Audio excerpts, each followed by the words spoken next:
Alors ce soir, on a invité le père Hérault, qui est un père du diocèse de Luçon, de Vendée, mais de Luçon. Il a été aumônier d'hôpital pendant longtemps et il a aujourd'hui plusieurs casquettes, plusieurs missions, notamment celui d'aumônier général des étudiants de l'Institut catholique l'ICES à La Roche-sur-Yon. Il est également directeur du département de théologie et de sciences religieuses de l'ICES. Et ce soir, plus particulièrement, il intervient dans le cadre de sa mission, qui est celle d'exorciste titulaire du diocèse. Voilà. Alors, avant de lui passer la parole, simplement, je vous rappelle un peu le format de la soirée, surtout pour ceux qui ne connaissent pas. Donc, il y a à peu près 1 heure de conférence. Vous avez droit ensuite à avec des questions pendant quelques minutes. Et par la suite, vous pouvez acheter des livres. Alors, il y a des livres qui ne sont pas du père Hérault, et il y a des livres qui sont du père Hérault. Et le père Hérault est aussi celui qui a écrit une biographie du saint Grignon de Montfort, et il sera à disposition, il pourra même vous la dédicacer si vous le souhaitez. Voilà. Écoutez, je passe la parole au père.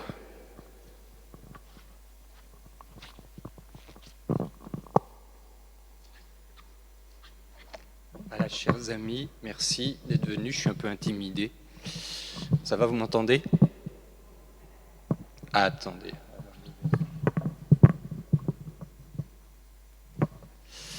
Voilà, là vous m'entendez mieux. Très bien. Alors on va commencer par une prière d'abord, si vous voulez bien, parce qu'on va prier la Vierge Marie, terreur des démons. Et on va lui confier cette conférence de ce soir, qu'elle obtienne pour nous l'Esprit Saint, comme dit le Père de Montfort. Là où est Marie, là est l'Esprit Saint, car elle aimante l'Esprit Saint. Alors demandons l'Esprit Saint de venir dans nos cœurs par la Vierge Marie, qu'elle l'attire pour nous ouvrir notre cœur, notre intelligence à la lumière du Seigneur. Au nom du Père et du Fils et du Saint-Esprit, Amen. Je vous salue Marie, pleine de grâce, le Seigneur est avec vous. Vous êtes bénie entre toutes les femmes, et Jésus, le fruit de vos entrailles, est béni. Sainte Marie, Mère de Dieu, priez pour nous pauvres pécheurs, maintenant et à l'heure de notre mort. Gloire au Père et au Fils et au Saint-Esprit.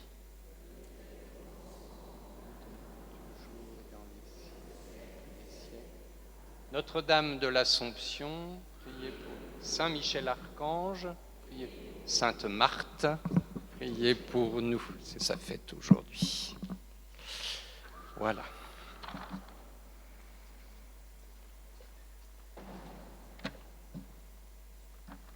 Je vois que la question des démons, tout ça, ça attire toujours. C'est drôle, hein, il y a une fascination pour le mal. Et je taquine un peu mes étudiants des fois, parce que c'est pareil, quand on fait quelque chose pour les étudiants sur le mal, sur le démon, ils sont toujours très nombreux. Parfois je leur dis, je serais content que vous veniez aussi quand il y a des conférences sur Jésus-Christ. Aussi nombreux. Vous voyez, ce serait bien. Alors, chers amis, je ne sais pas si je n'aurai sûrement pas le temps de tout vous dire, parce qu'en plus je suis bavard. Et je voudrais commencer simplement en vous citant notre Saint-Père, le Pape. Pendant le carême, alors c'est dans le contexte du carême qu'il a dit cela, mais donc vous ferez la part des choses, mais voilà ce qu'il dit, il a dit au carême dernier. Je le cite. « Le diable déteste le carême, et pour cause, ces 40 jours sont exactement ce qu'il redoute. Des âmes qui se réveillent, des cœurs qui se retournent vers Dieu, des hommes et des femmes qui décident de reprendre le contrôle de leur vie spirituelle. Alors il redouble d'efforts. Il ne se présente pas avec des cornes et une fourche, il est bien plus subtil que ça. Il s'infiltre dans ce que tu as de plus intime, de plus fragile, de plus précieux. C'est lui qui met dans la bouche de tes proches les mots qui font le plus mal. C'est lui qui choisit le pire moment pour faire s'effondrer ce que tu as mis des années à construire. C'est lui qui souffle le doute dans ton esprit à 3 heures du matin quand tu es seul et sans défense. Il attaque ton mariage quand il est encore jeune et fragile. Il attaque tes enfants par ce que leurs yeux voient et ce que leurs oreilles entendent. Il attaque ta réputation par des bouches que tu n'aurais jamais soupçonnées. Il attaque ta santé, ton sommeil, ta paix intérieure. Il attaque ta foi, surtout maintenant que tu essaies de te rapprocher de Dieu. Il ne frappe jamais au hasard. Il étudie, il observe, il attend le bon moment. Et le carême est pour lui une période de guerre totale. Mais voici ce qu'il a mal calculé. Le carême n'est pas que ton effort. C'est la grâce de Dieu qui travaille en toi. La prière que tu offres, le jeûne que tu portes, la parole que tu lis, chacun de ces actes est une arme que les ténèbres ne peuvent pas tenir. Il recule devant le nom de Jésus. Il tremble devant une âme qui choisit de se convertir. Il perd à chaque fois qu'un enfant de Dieu refuse de céder.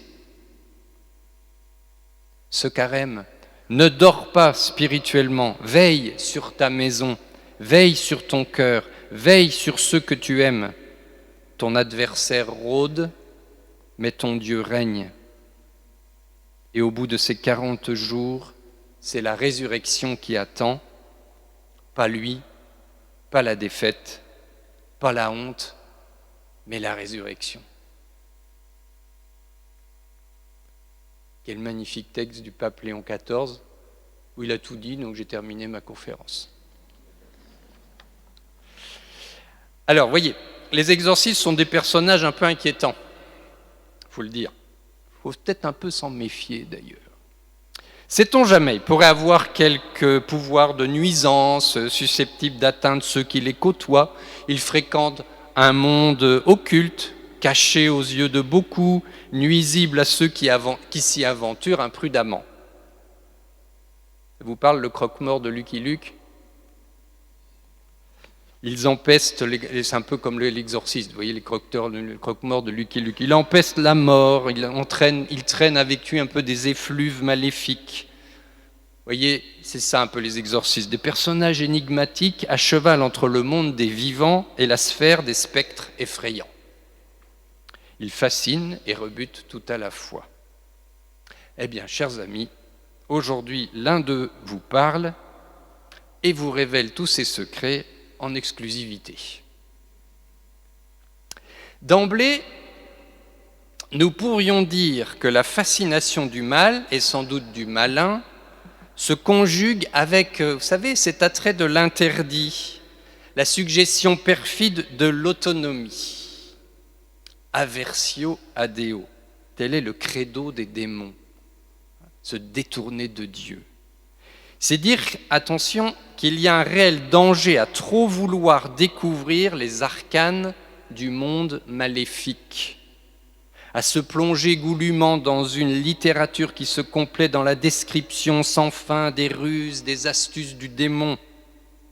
C'est paradoxal. Vous venez ce soir et la première chose que je vous dis, méfiez-vous de ne pas trop approfondir ces questions. La curiosité, le démon nous a toujours par là. Attention. Disons-le tout net, le diable fait l'intéressant, mais il n'est pas du tout intéressant. Car l'homme est fait pour le vrai et pour le bien, et le diable n'est que mensonge et mal. Dès lors, l'exorciste s'intéresse d'abord et avant tout à Dieu. Moi, ce qui m'intéresse, c'est parler du bon Dieu au final, de Jésus. Parce qu'il n'y a qu'une lumière, il n'y a qu'un amour. Et aux contrefaçons séduisantes, nous préférons résolument l'original qui reflète son image et sa ressemblance dans la créature humaine.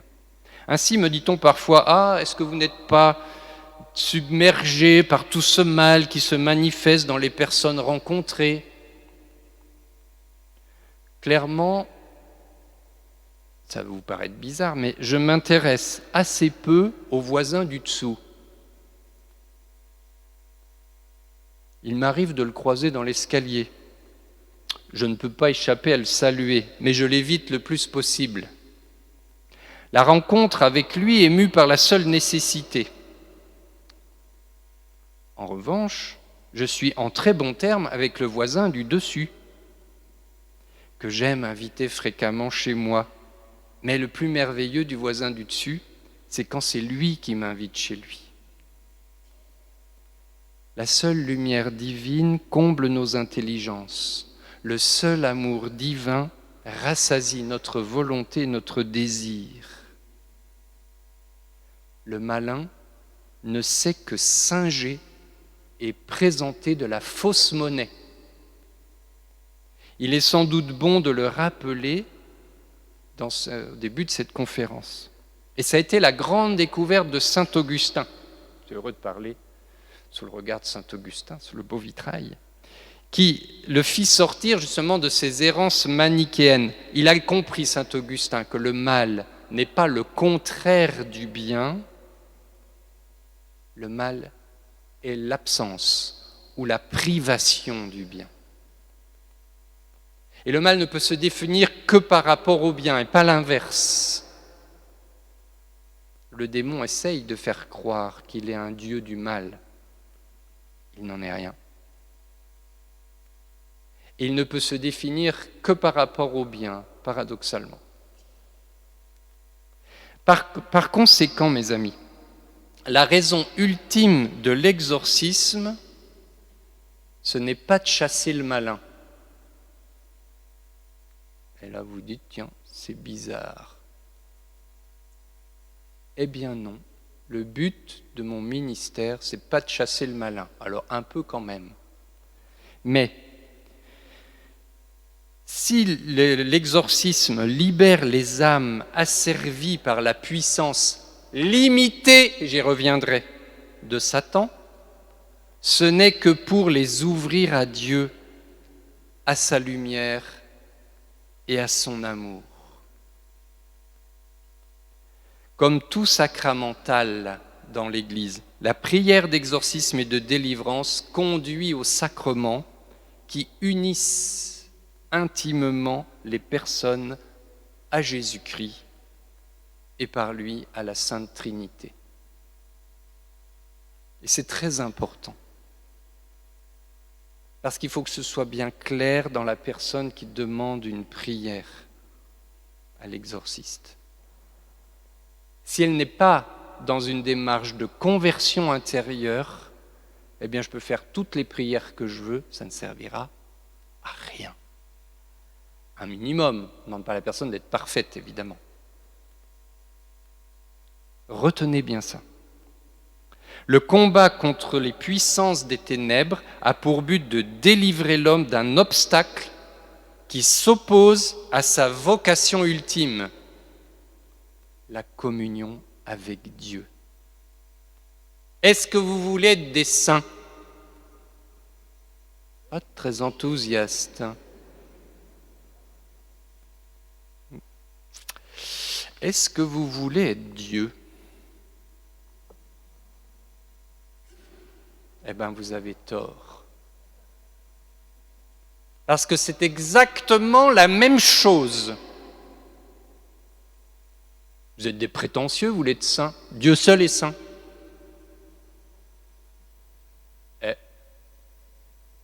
Et pourtant, Dieu dit dans l'Écriture, soyez saints, car moi, Dieu, je suis saint.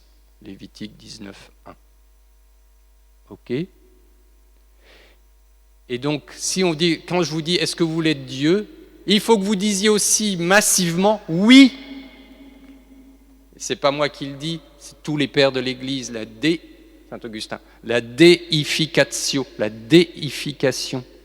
Les Grecs, ils disent la théosis. On est divinisé. C'est ça le but. Évidemment, on ne va pas être calife à la place du calife, on ne va pas être Dieu à la place de Dieu, on a compris. Mais on va participer de la sainteté de Dieu. C'est ça le but de notre vie, mes chers amis. Et si vous ne désirez pas ça de toute votre âme, de tout votre cœur, ben je vous plains. Parce que votre vie chrétienne, qu'il y a un cas. Oui, bien sûr, il faut vouloir être saint, vouloir entrer dans la communion divine. Et vous comprenez dès lors que plus l'homme est sous la domination du démon, plus il est aliéné.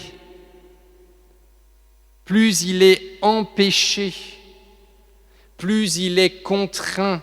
Le démon n'a pas d'amis, il n'a que des esclaves.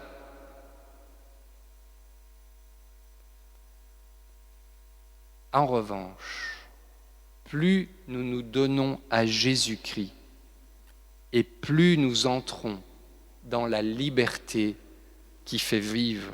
Le Christ vous a libéré pour que vous soyez vraiment libre, dit saint Paul. Tout le monde pense être libre, surtout de nos jours. Bien peu le sont, véritablement. Parce que, mes amis, ce qui nous aliène, ce qui nous tient, ce qui nous rend esclaves, c'est le péché. Et si nous voulons vraiment être libres, alors il nous faut nous donner à Jésus-Christ. Et plus nous sommes à Jésus-Christ, paradoxalement, plus nous sommes libres. Je vous donne un exemple, vous allez comprendre. La personne qui dit « moi je me drogue, je suis libre, je fais ce que je veux ». Ok, drogue-toi. Sauf que plus elle se drogue, plus elle est liée, moins elle est libre, plus elle est dépendante, plus elle devient esclave de sa passion. N'est-ce pas ? Le péché, c'est la même chose. Et donc, il faut que Dieu nous libère notre capacité même de pouvoir l'aimer, de pouvoir le suivre.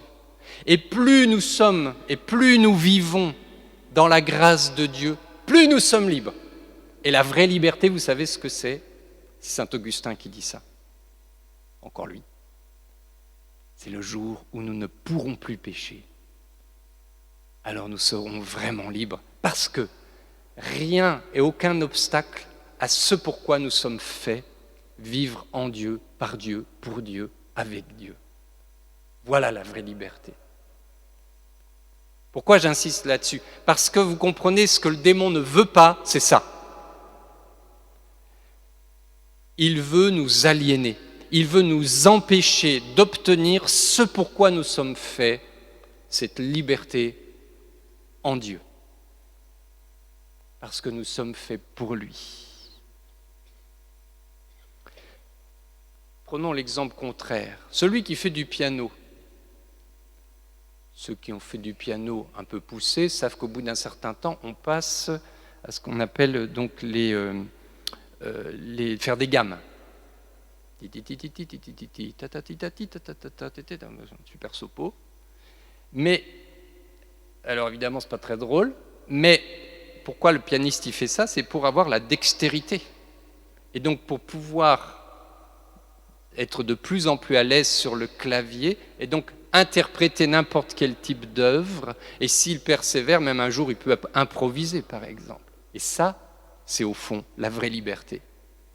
Certes, il s'est contraint, mais il entre dans une vraie liberté, celle du virtuose, qui peut tout faire de ses doigts et tout jouer.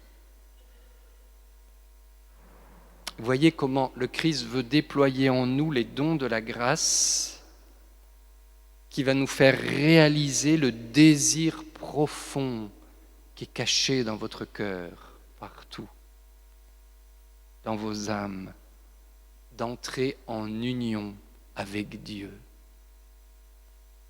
Ce désir est trop souvent masqué, enfoui par les choses de ce monde.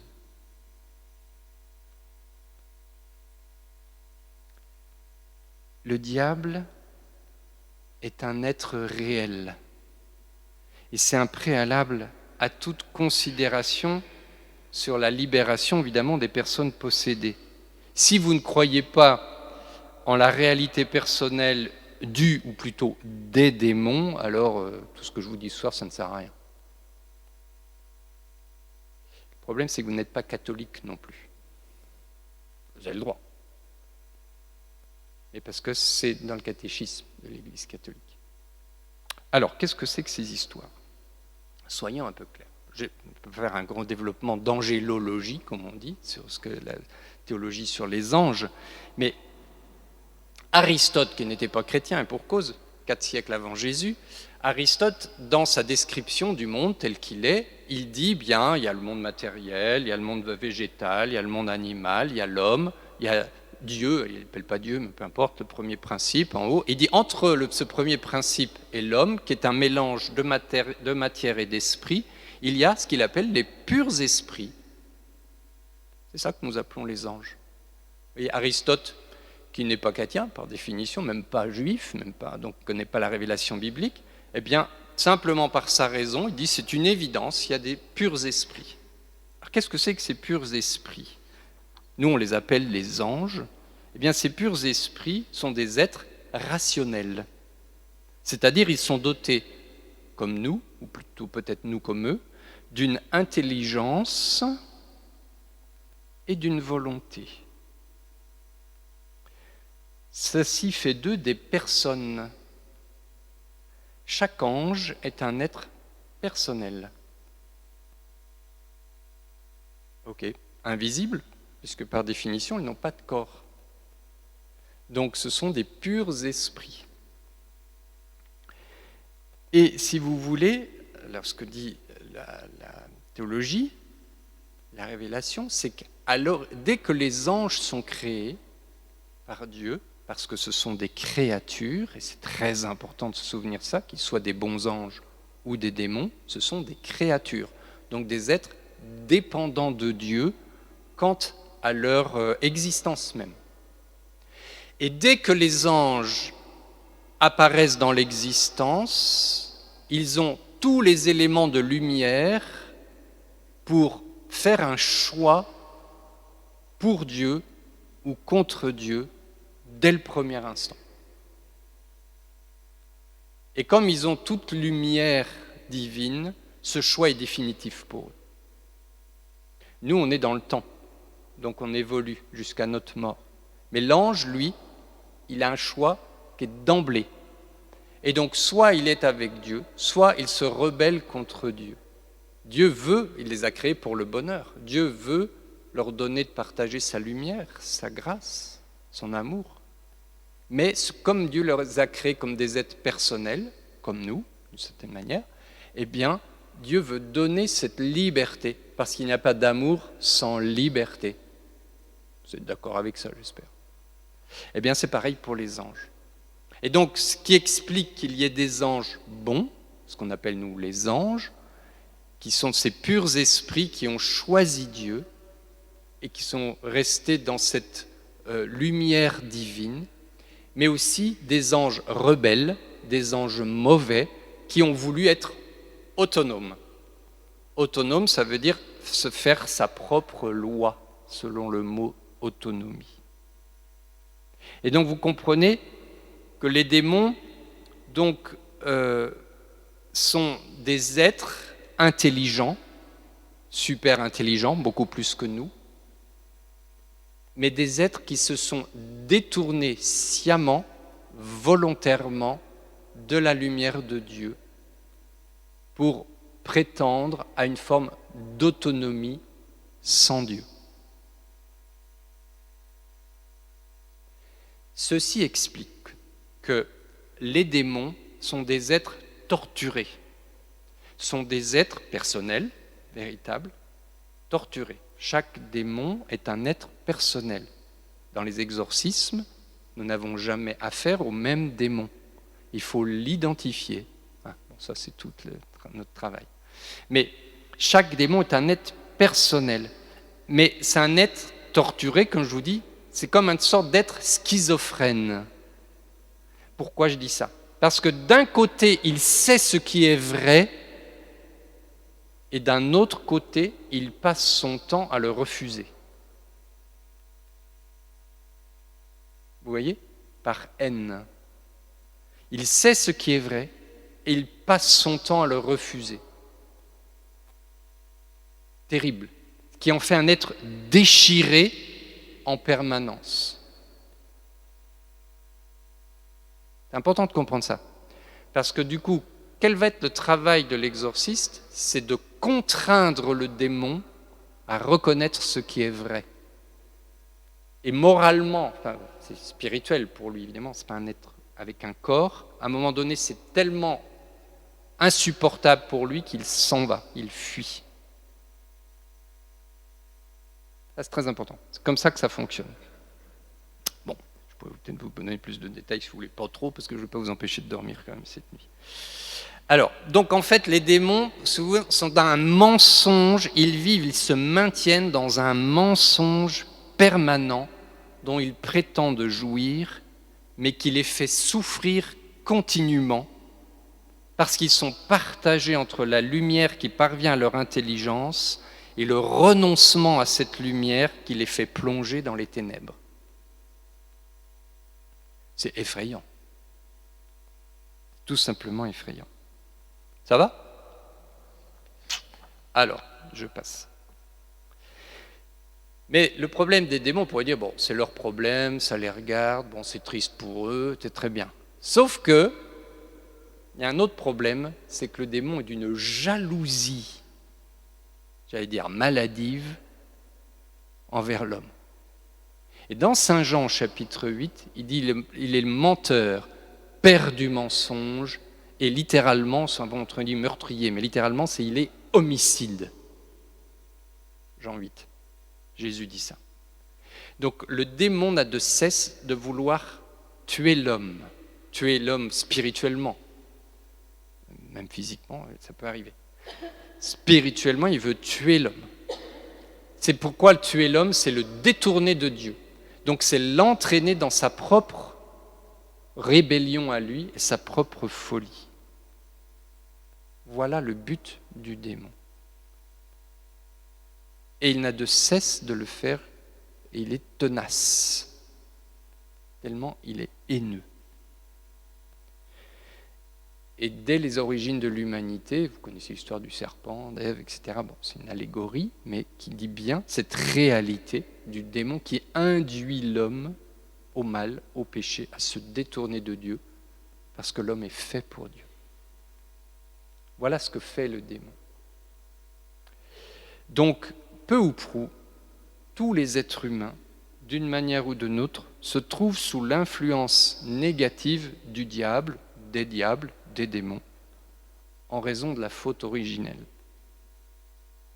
Et donc tous les êtres humains sont soumis à l'œuvre de destruction des esprits mauvais qui souhaitent donc les entraîner dans leur révolte et leur malice.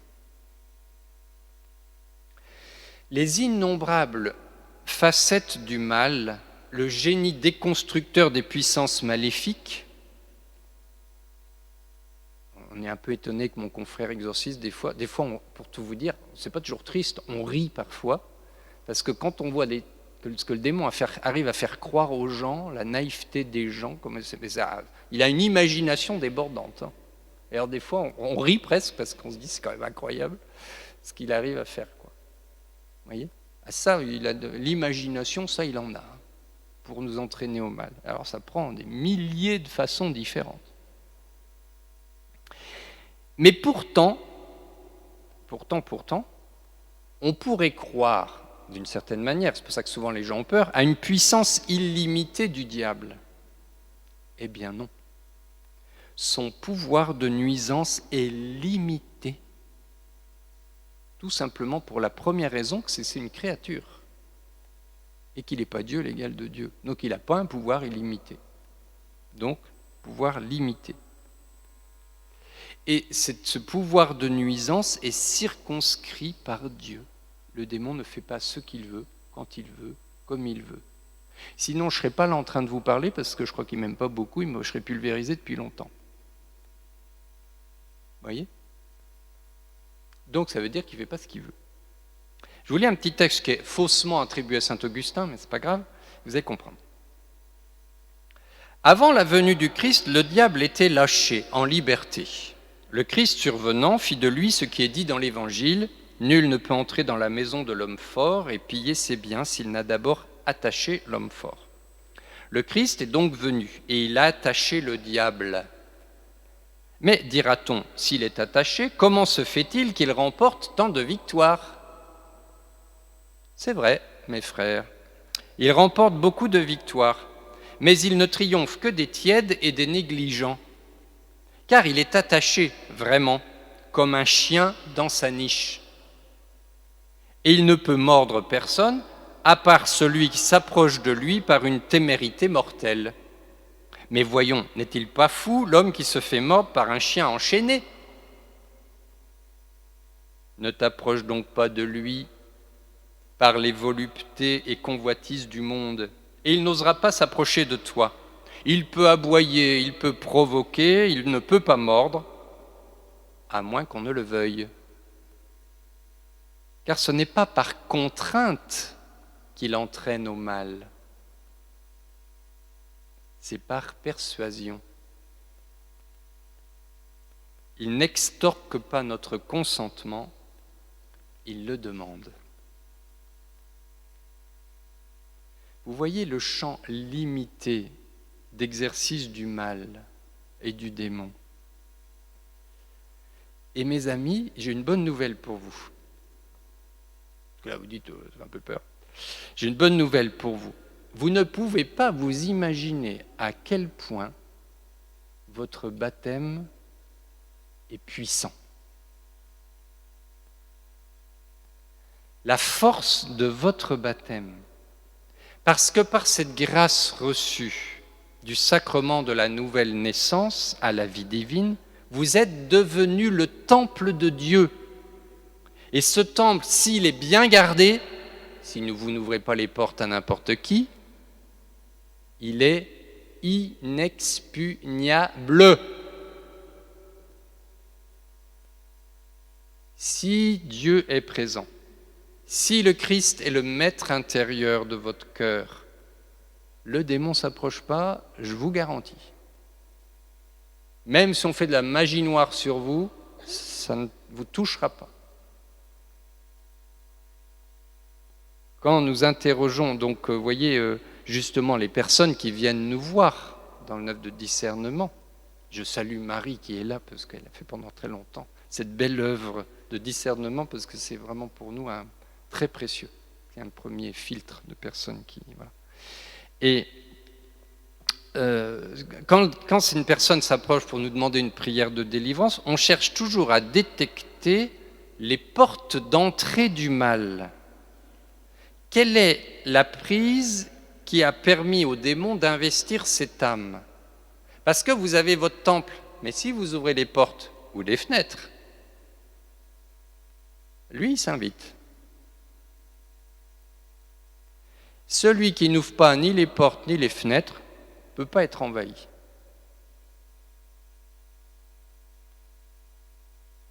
Vous comprenez pourquoi ? La personne qui vient, sa participation personnelle à cette œuvre de délivrance est fondamentale. J'explique souvent aux gens, et vous allez comprendre. Vous venez me demander de chasser le démon de votre âme, de votre cœur. Admettons qu'il y ait, parfois il y a des problèmes psy, ou c'est pas forcément le démon, les gens pensent que c'est le démon, donc c'est pour ça qu'il y a tout un travail de discernement, pour en reparler si vous voulez.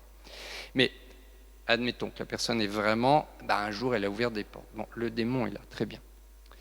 Je lui dis, écoutez, très bien, vous me donnez les clés de la maison, pourquoi je fasse quoi ?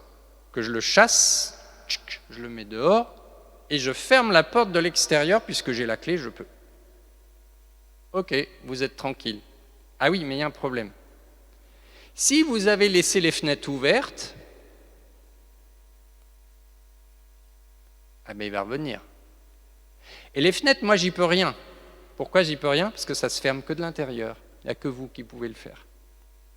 Vous avez compris mon image ?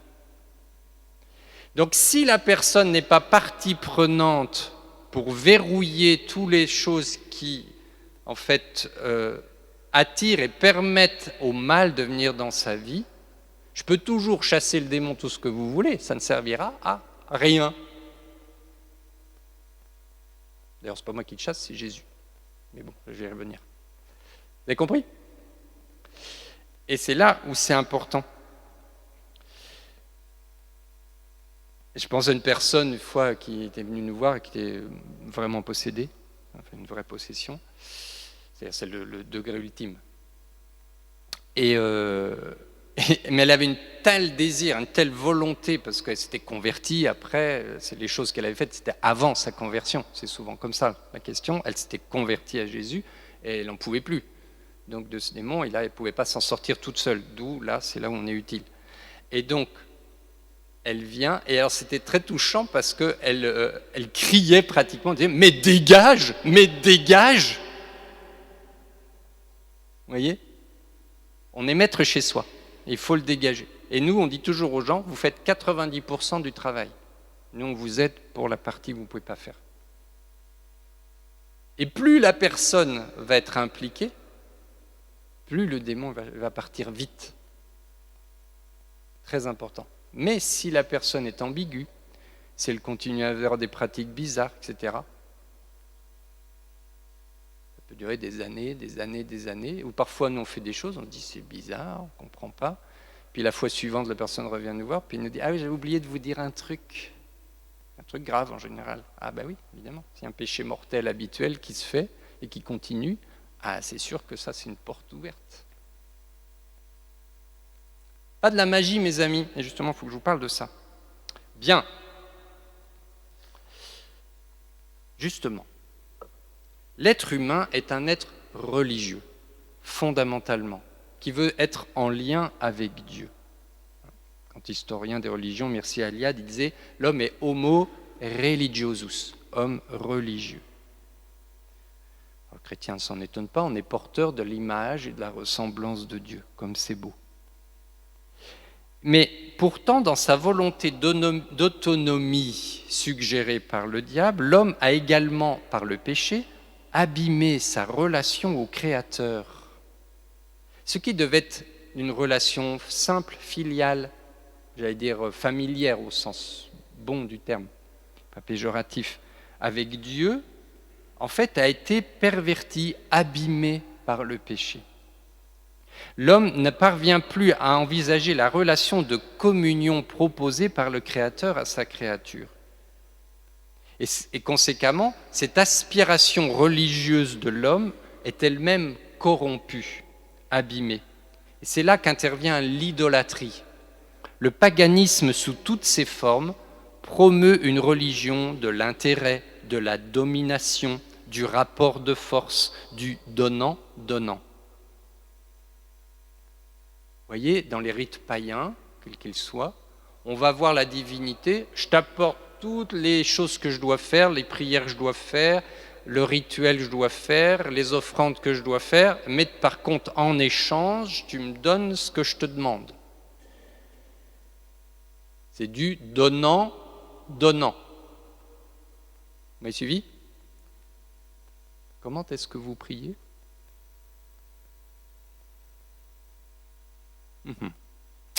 Et vous voyez, ça, le donnant-donnant, je fais ma prière, donc Dieu me doit ça. Ça s'appelle la magie. C'est une manière magique de voir la religion. Je fais une neuvaine, et puis si je fais la neuvaine, c'est sûr que de toute façon, Dieu il est obligé de m'exaucer. Si il ne suffit pas, je vais en faire 10. J'ai rien contre les neuvaines, rien du tout. Mais il me semble me souvenir vaguement, il y a une prière dans l'Église un peu fondamentale qui s'appelle le Notre Père. On ne dit pas un truc dans Notre Père qui dit « que ta volonté soit faite ». Je ne pense pas qu'on dise que ma volonté soit faite, non. Enfin, vous vérifierez, mais je ne pense pas. N'est-ce pas? Dans le rite magique, le rite effectué, quel qu'il soit, le sacrifice, la prière, le machin, me donne des droits qui m'octroient un bénéfice. Dans la magie, c'est ça. C'est automatique. Il y a une automaticité du rite et du bienfait qui en résulte. Ça va? Mais il y a le corollaire du rite. C'est quoi? C'est que je crée une dépendance contractée envers la force occulte qui est dispensatrice du bienfait. C'est pas gratuit, mes amis. Jamais toute pratique magique, blanche, rouge, noire, verte, n'est jamais gratuite. Seul Dieu donne gratuitement et par amour. Et je vous vois trembler parce que vous dites « Oh, oh ». Donc le gars toucheur de feu que je suis allé voir là, et ça marche? Oui, très très bien. Pourquoi ça marche? Ah, parce que les démons, ils ont le pouvoir, d'une certaine manière, sur la matière. Donc ils peuvent donner une illusion aussi que ça marche. Ça marche. Par contre, ce que vous n'avez pas vu, c'est la dépendance contractée, le lien. Ah, ben ça ne va pas se voir tout de suite, non. Ah, peut-être dans quelques années. Ah tiens, ça va, je vais être en dépression. Ou tiens, je ne dis pas que toutes les dépressions viennent du démon, hein, c'est pas ce que je suis en train de dire. Tiens, ma famille, on s'est tous fâchés dans ma famille. Ah tiens, j'ai une maladie bizarre, on ne sait pas pourquoi, et personne n'arrive à la soigner, etc., etc. Alors je ne dis pas que toutes les maladies, toutes les dépressions, tout ça, ça vient du démon. Ce n'est pas ce que je suis en train de vous dire. Mais ça peut, et vous n'en êtes pas forcément conscient, s'il y a eu des choses bizarres, peut-être dans votre passé. Et ça peut être des années après. Le démon, il a le temps. Et puis, il aime bien agir caché. Moins on le voit, mieux il se porte. Est-ce que vous avez compris ce qu'est la pratique magique? Ça, c'est fondamental. Absolument fondamental. La pratique magique laisse croire que l'on peut manipuler à souhait les forces occultes, c'est-à-dire cachées. Les énergies, tous les machins, les trucs comme ça, voilà. Tous les énergéticiens de toutes sortes, tout ce que vous voulez. Et en effet, on peut y trouver un bénéfice de santé, de relation, de divination ou autre. Mais, revers de la médaille, on se retrouve asservi et lié à des obscurs esprits. Ça s'appelle, mes amis, dans le catéchisme de l'Église catholique, l'idolâtrie.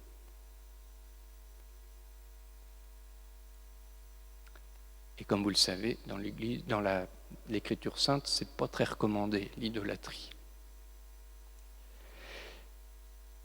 Tout recours aux formes occultes, aux forces occultes, divinité, esprit ténébreux, toute forme d'énergie, est un appel aux démons usurpateurs qui profitent de ces pratiques déviantes pour s'emparer de l'âme des hommes afin de les tourmenter et de les entraîner dans leur propre déchéance.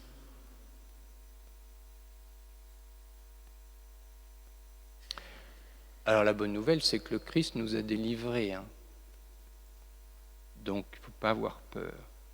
Jésus est capable de nous délivrer même du démon s'il a pris sur nous, même des gens possédés, ce qui est le stade ultime, Dieu merci, assez rare. Et Jésus, lui, nous invite au contraire dans une relation de liberté, d'amitié. Une phrase qui bouleverse mon cœur depuis très longtemps, qui est pour moi une des phrases les plus fondamentales de l'Évangile, quand Jésus dit « Je ne vous appelle plus serviteur, mais ami ». C'est sérieux, mes amis. Jésus veut faire de nous ses amis.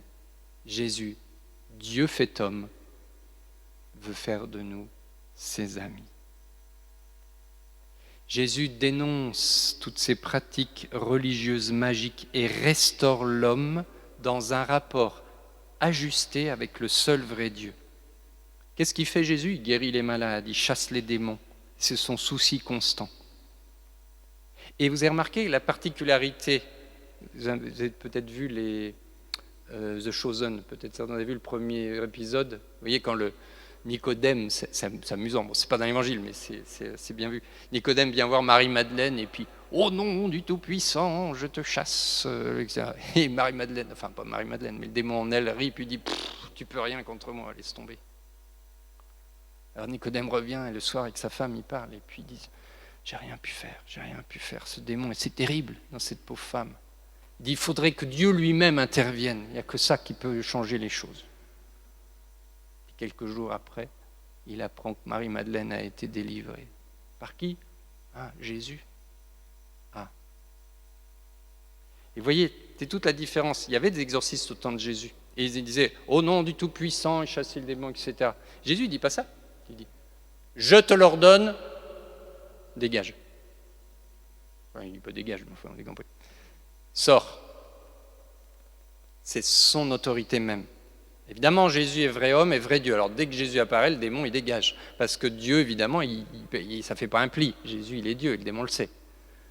Donc, ça ne fait pas un pli. Devant Dieu, il ne peut pas résister.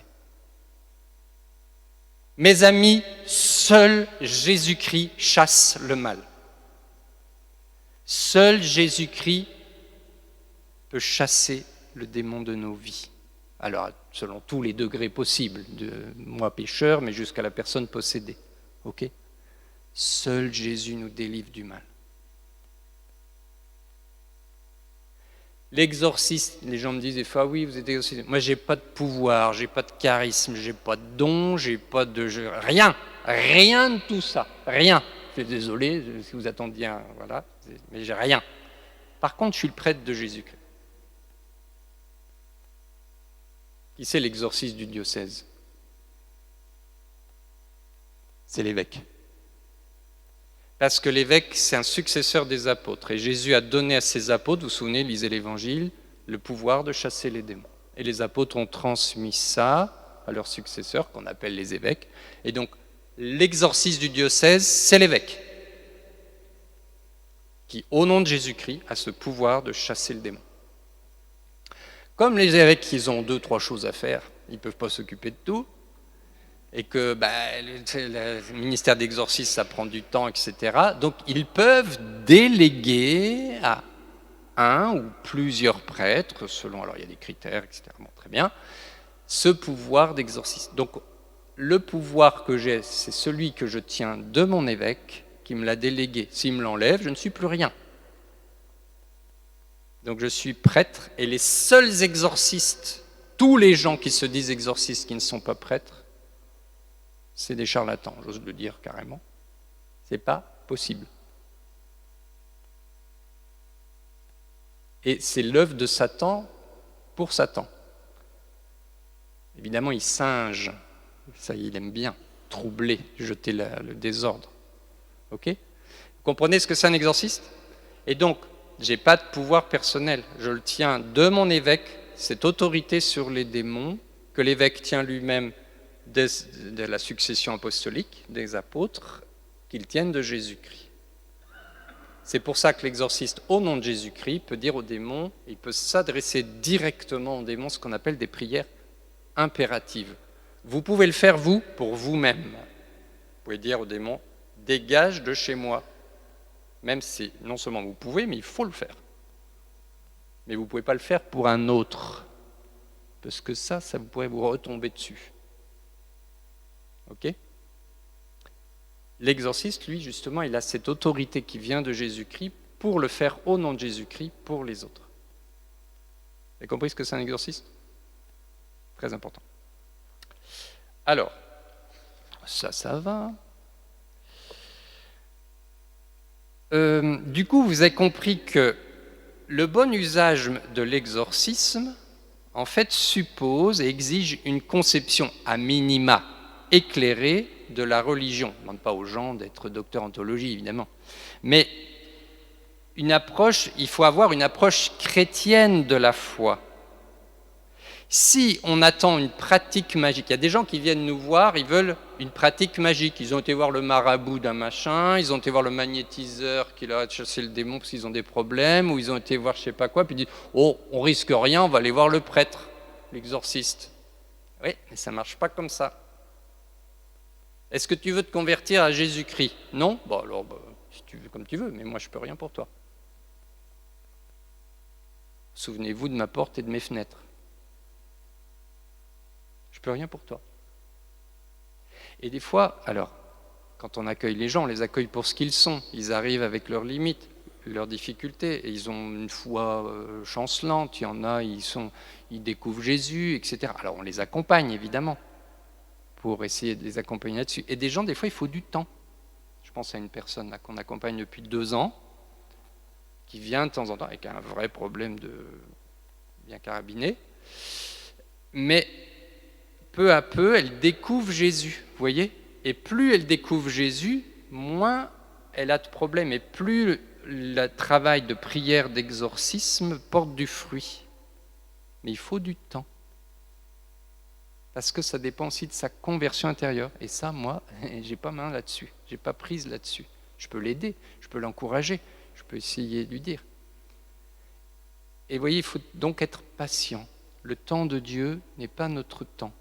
On est étonné, nous, des fois, on dit pourquoi tout d'un coup, il y a des gens, ils sont délivrés du premier coup, et puis d'autres, il faut beaucoup de temps. Parce qu'on n'est pas les maîtres, que ça vient de Jésus, et que Jésus connaît les cœurs, et que souvent les gens avancent aussi dans ce chemin de conversion.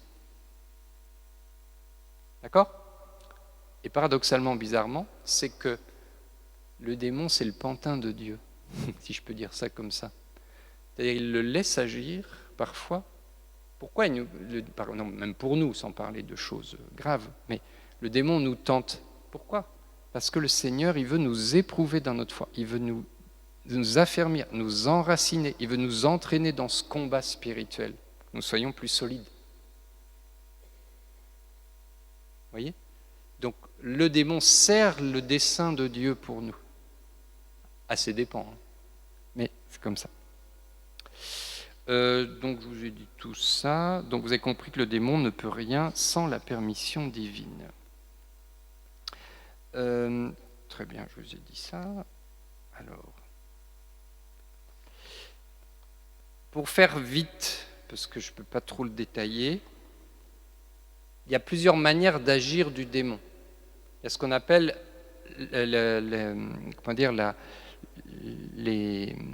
les actions ordinaires du démon. Ça, c'est pour nous tous. Il nous tente, voilà.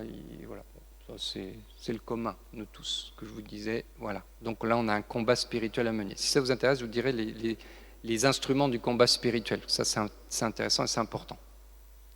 Donc ça, c'est le lot de tout le monde. Donc pour ça, on n'a pas besoin de l'exorciste. Notre baptême et la grâce de Dieu, les sacrements et la prière, etc. Bon. L'exorcisme, il intervient dans ce qu'on appelle les actions extraordinaires du démon, donc qui par définition ne sont pas ordinaires, donc forcément plus rares, Dieu merci. Alors, il y a 4 types d'actions. Donc, il y a les actions du démon sur les lieux ou les objets, ou même les animaux, qu'on appelle les infestations. Les maisons hantées, vous voyez, les trucs comme ça. Les gens disent Père, je viens vous voir parce que pourtant je suis rationnel, je vous assure, j'ai les pieds sur terre, etc. Je ne crois pas à tous les trucs bizarres, etc. Mais chez moi, il y a des objets qui se déplacent tout seuls. Alors au début, on se dit bon. Mais en fait, non. Les gens, ils ont vraiment peur, etc. Et il y a des choses qui sont très, très réelles. Pas étonnant, je vous ai dit. Les anges ont pouvoir sur la matière. Ils peuvent vous déplacer une armoire de 300 kilos sans problème, comme ça. D'accord? Alors, ça n'arrive pas comme ça. S'il y a un lieu qui est infesté, c'est parce que est-ce qu'il y a eu de la magie noire dans ce lieu, des messes noires, des choses, etc. Donc il y a des lieux infestés. Ça arrive. Ça s'appelle l'infestation. Sur les personnes, il y a 3 types. Il y a ce qu'on appelle les vexations. Les vexations, c'est ce qui est sur le corps ou les objets ou les choses. Vous êtes tous, peut-être vous connaissez le curé d'Ars, vous vous souvenez, il entendait les pas du démon qui montait devant lui dans l'escalier, le démon avait mis le feu à son lit, il tape à la porte, etc. Ces trucs-là. qu'on appelle les vexations. C'est-à-dire il agit sur l'extérieur, parfois sur le corps aussi. Il y a des gens qui se retrouvent avec des griffures, ou avec des coups, des bleus, ou avec, voilà, etc. On peut avoir toutes sortes de choses. Ce qu'on appelle les vexations. Ok. C'est pas le plus grave. C'est le plus impressionnant, mais c'est pas le plus grave. Après, on monte d'un cran, ce qu'on appelle l'obsession.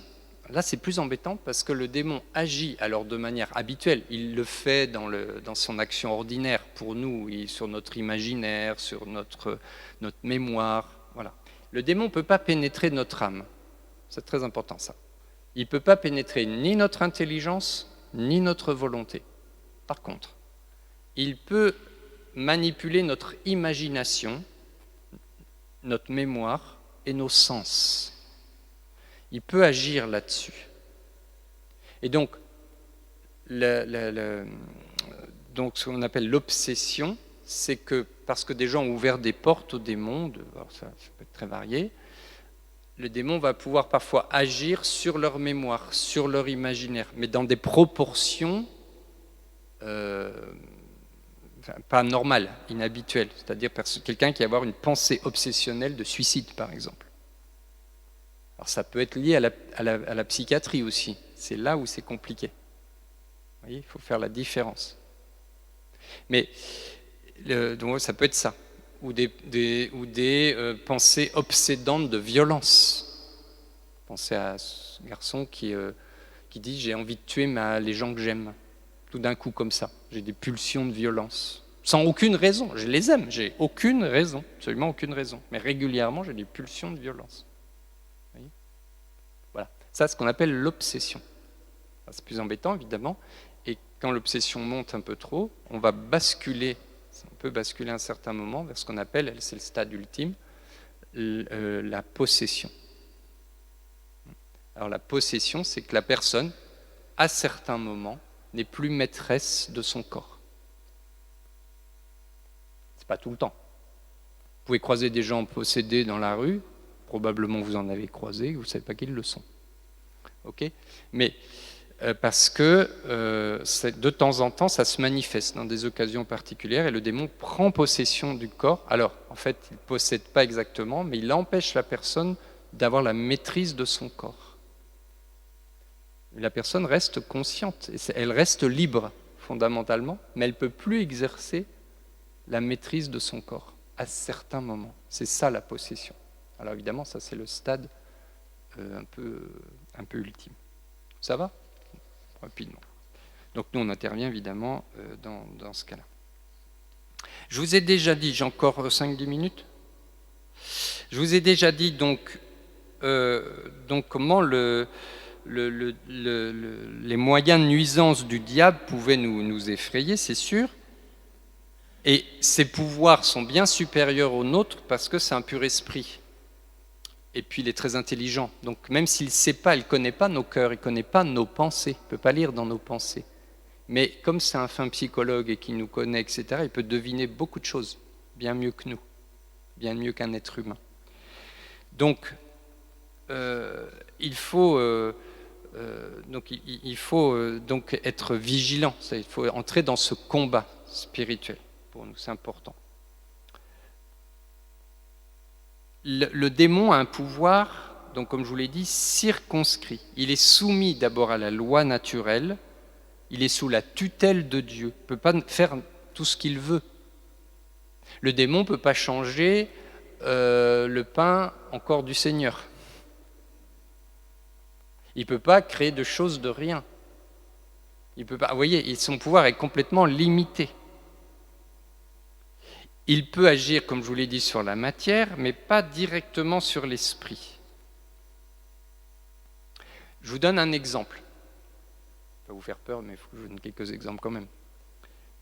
Par exemple, on a des personnes, parfois, on dit, alors pendant le rite d'exorcisme, qui est un rite de l'Église, c'est un rituel, comme le rituel du mariage, comme le rituel, c'est précis. On ne fait pas n'importe quoi, c'est pas, on invente nos trucs. Non, pas du tout. C'est très précis. Et donc, ce rituel, vous ne le trouvez pas dans le commerce, parce que l'Église, évidemment, fait attention qu'il ne soit pas diffusé n'importe comment. Donc, voilà. Par exemple, je vous donne un exemple concret. On dit à une personne, Voilà, on fait une prière d'exorcisme sur elle, et puis cette personne, par moment, on la fait prier, on la fait renoncer au mal, on lui donne une prière, dit « Lisez cette prière, est-ce que vous pouvez lire cette prière ?»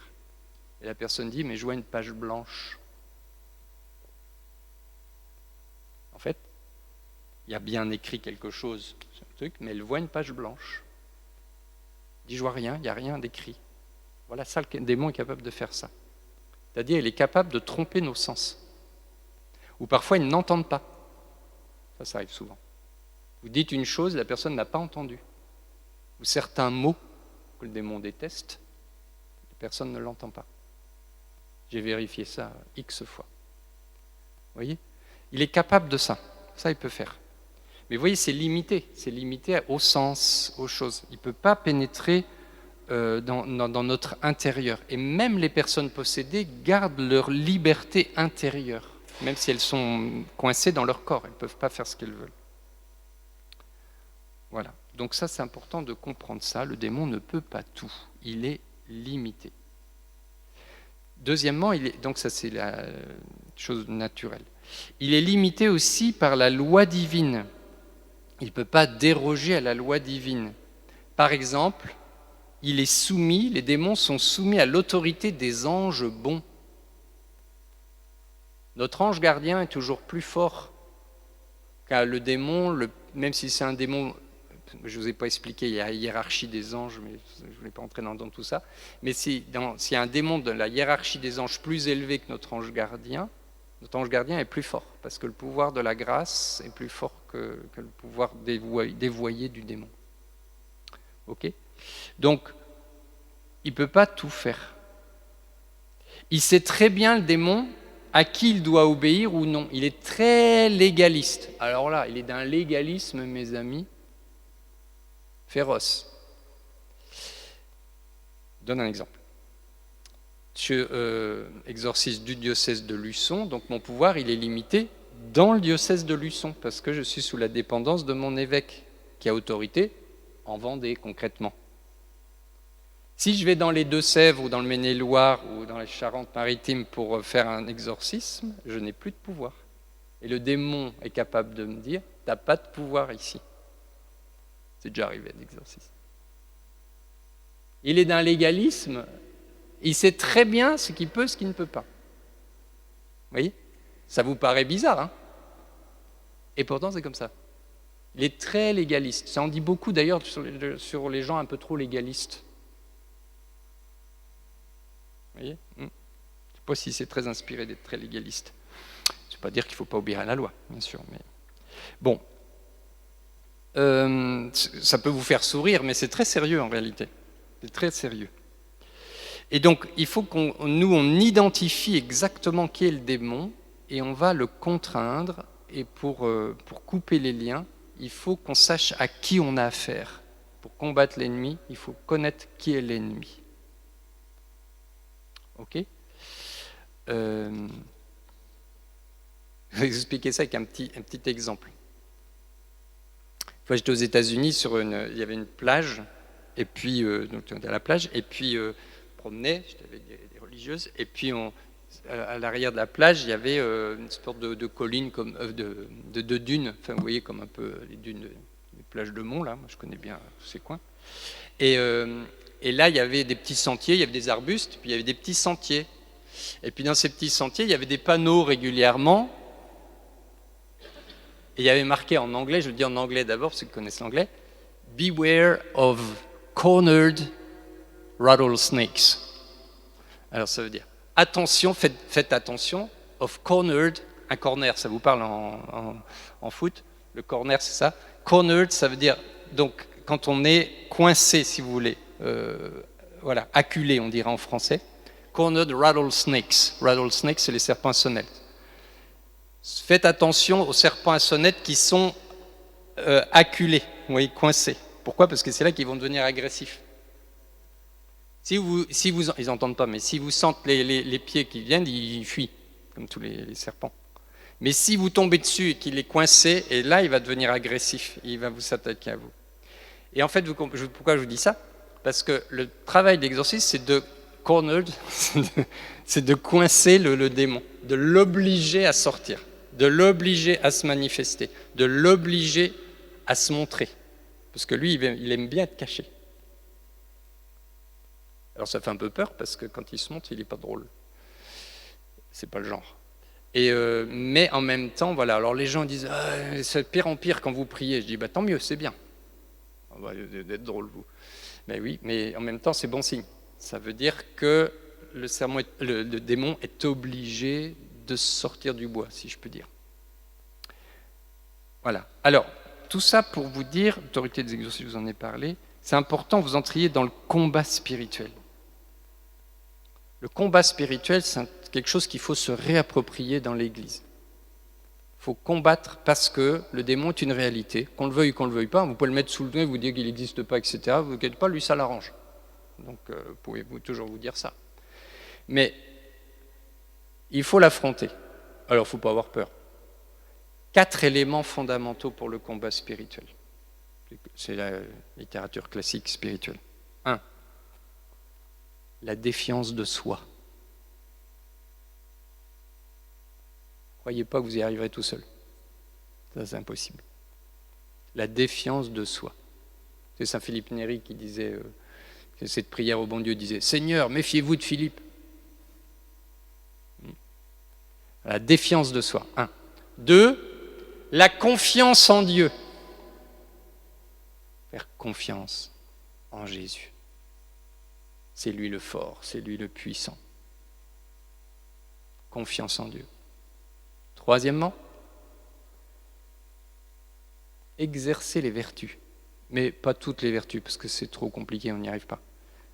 Essayez dans votre vie de trouver le défaut majeur que vous avez et d'exercer la vertu contraire. Une seule, c'est déjà pas mal. Une seule vertu. Vous savez, on a tous des défauts, des failles. Bon, c'est comme ça, c'est lié à notre histoire, etc. Mais essayez de trouver la vertu que vous devez essayer de mettre en œuvre dans votre vie qui va changer votre vie en bien. Ok ? Et tous les soirs, tous les jours, vous essayez. Tous les soirs, vous faites comment on appelle ça, un examen particulier sur cette vertu pour dire Seigneur, comment ça s'est passé aujourd'hui ?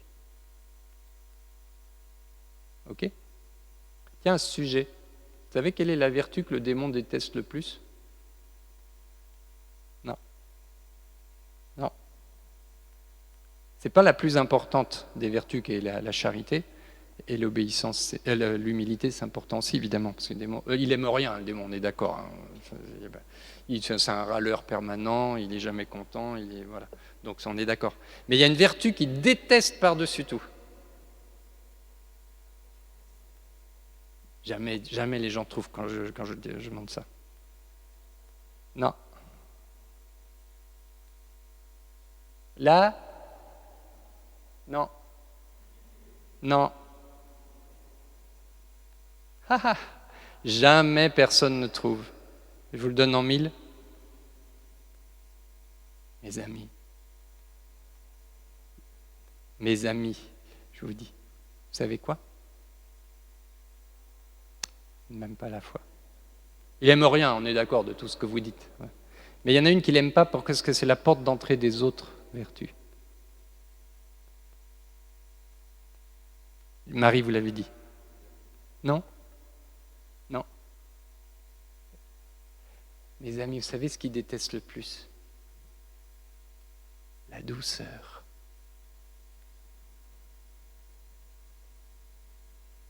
Déteste la douceur. Vous savez pas pourquoi ? Lui, il est haineux, il est violent, il est hargneux, il est tout ce que vous voulez. Il déteste la douceur. Pourquoi ? Parce qu'il n'a pas de prise si vous êtes doux. C'est comme une savonnette qui lui échappe si vous êtes doux.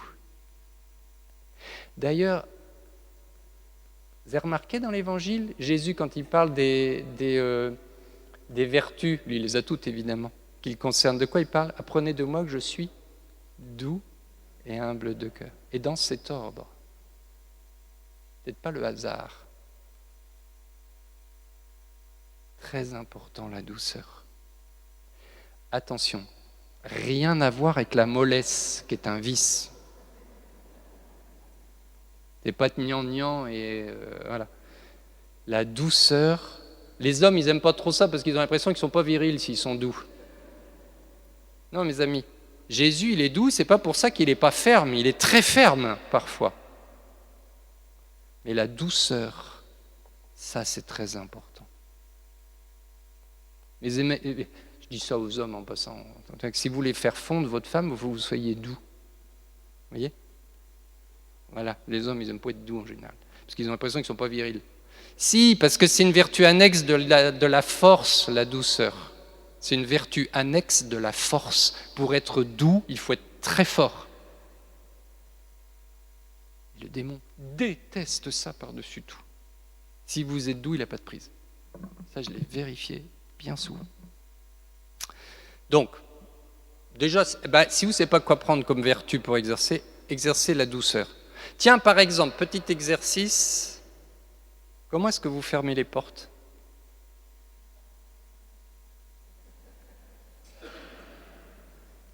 Chacun répondra dans son cœur.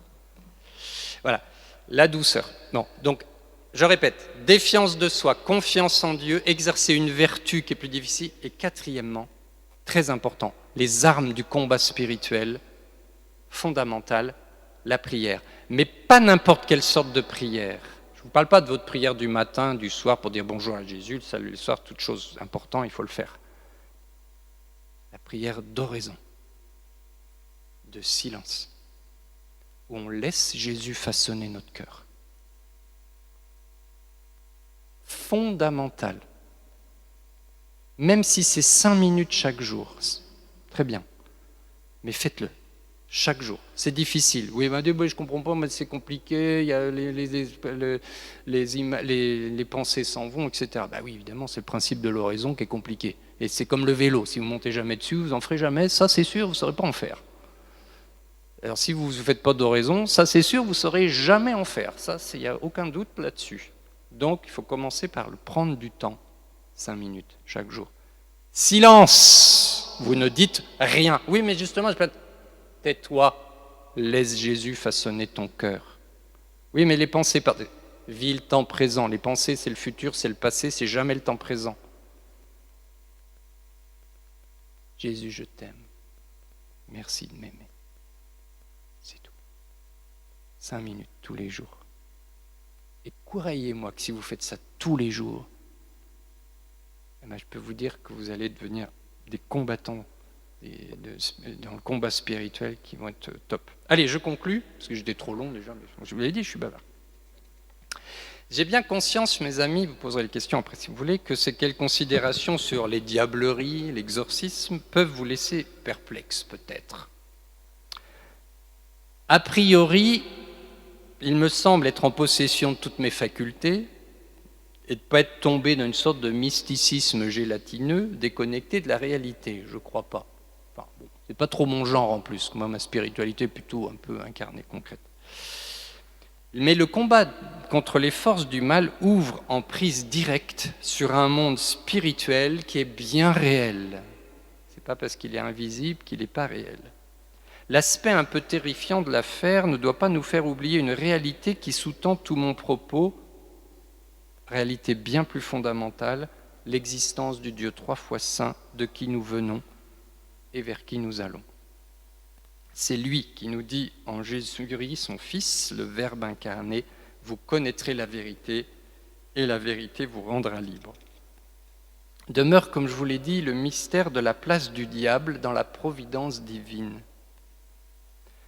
Et je vous l'ai dit, je vous l'ai suggéré, à son insu, le Seigneur l'utilise pour que soit rétablie toute justice et que soit restaurée sa création abîmée par le péché.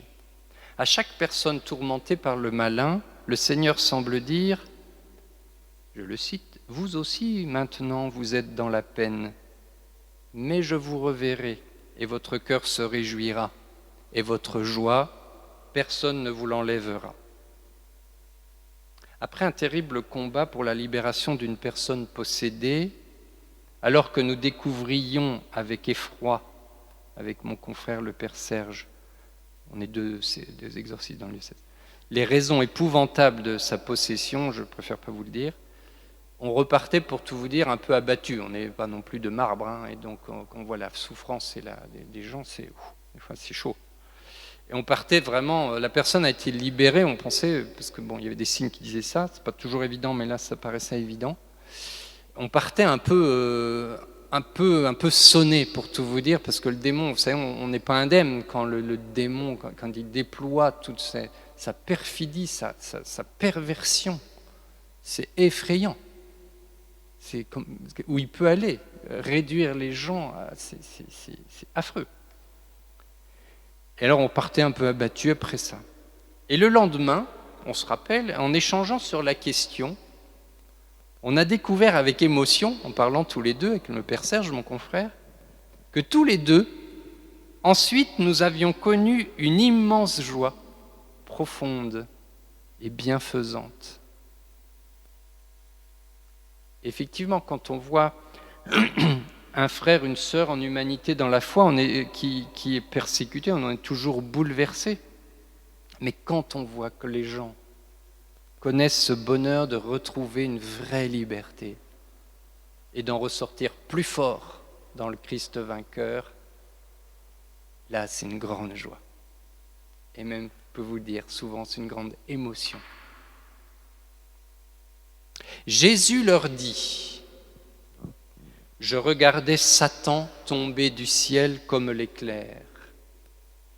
Voici que je vous ai donné le pouvoir d'écraser serpents et scorpions et sur toute la puissance de l'ennemi. Absolument rien ne pourra vous nuire. Toutefois, ne vous réjouissez pas parce que les esprits vous sont soumis, mais réjouissez-vous parce que vos noms se trouvent inscrits dans les cieux.